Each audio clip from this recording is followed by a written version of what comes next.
Kesembuhan iman. Renungan diinspirasi dari bacaan Injil Lukas bab 17 ayat 11 sampai 19. Ke-10 orang Kosta.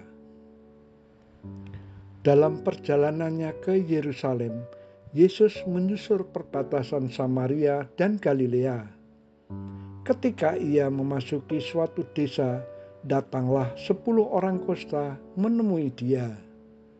Mereka tinggal berdiri agak jauh dan berteriak, "Yesus, Guru, kasihanilah kami." Lalu ia memandang mereka dan berkata, "Pergilah, perlihatkanlah dirimu kepada imam-imam." Dan sementara mereka di tengah jalan, mereka menjadi tahir. Seorang dari mereka ketika melihat bahwa ia telah sembuh, kembali sambil memuliakan Allah dengan suara nyaring. Lalu tersungkur di depan kaki Yesus dan mengucap syukur kepadanya.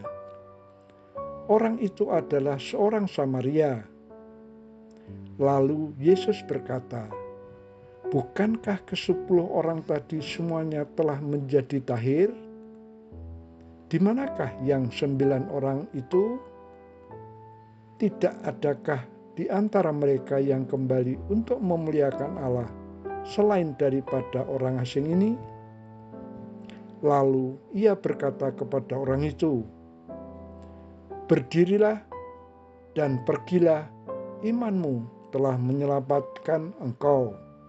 Demikian Injil Tuhan. Ayat di atas berhubungan dengan kesembuhan bagi orang yang dalam keadaan najis. Kisah ini menampilkan 10 orang berpenyakit kosta yang secara harafiah dimaknai sebagai penyakit lepra.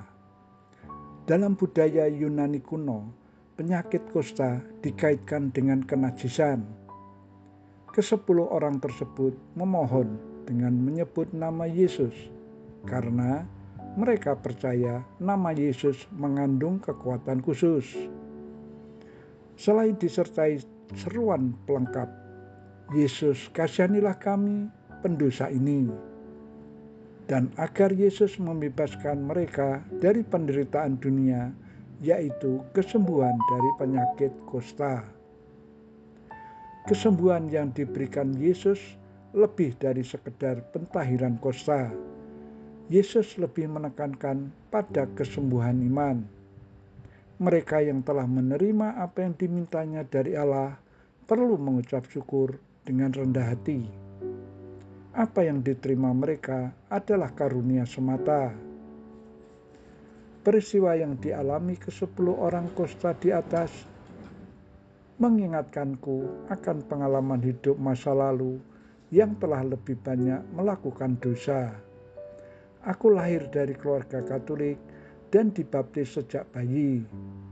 Namun aku hidup di dalam benteng keraton Solo yang terbiasa oleh ritual adat istiadat. Sebagai orang Katolik, kegiatan rohaniku seperti pergi ke gereja hanya sebagai kewajiban, bukan kebutuhan. Ketika harus sekolah dan bekerja di luar kota, maka kehidupan rohaniku berubah dan lebih didominasi kedagingan. Bahkan setelah berkeluarga pun kondisi lebih parah seiring kenaikan jabatan dan penghasilan. Aku ke gereja hanya untuk formalitas belaka.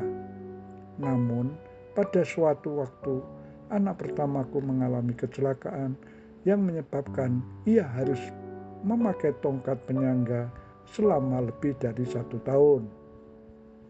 Peristiwa inilah yang menyadarkanku untuk berbalik dengan mengutamakan Tuhan dalam kehidupan berimanku.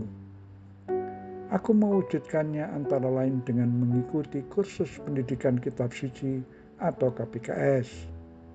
Aku mulai melaksanakan pelayanan sebagai ketua lingkungan hingga koordinator wilayah dan menjadi prodiakon. Puji syukur kepada Tuhan, kedua anakku saat ini sudah berkeluarga dan masing-masing mempunyai putra-putri yang adalah karunia-Nya. Aku menyadari bahwa kesembuhan iman yang kualami adalah karena karunia Tuhan. Sebagai orang berdosa, apa yang bisa kita lakukan sebagai bentuk syukur atas kesembuhan yang telah dianugerahkan Allah kepada kita? Doa. Ya Bapa yang Maha Rahim, benih panggilan hidup Kau tabur dan Kau pelihara melalui keluarga kami. Semoga semuanya yang terjadi dalam suka dan duka membuat kami mampu bersyukur atas karunia yang sudah kami terima dari-Mu. Melalui pelayanan kami dengan sepenuh hati dan tulus, semoga menjadi buah rohani bagi banyak orang. Amin.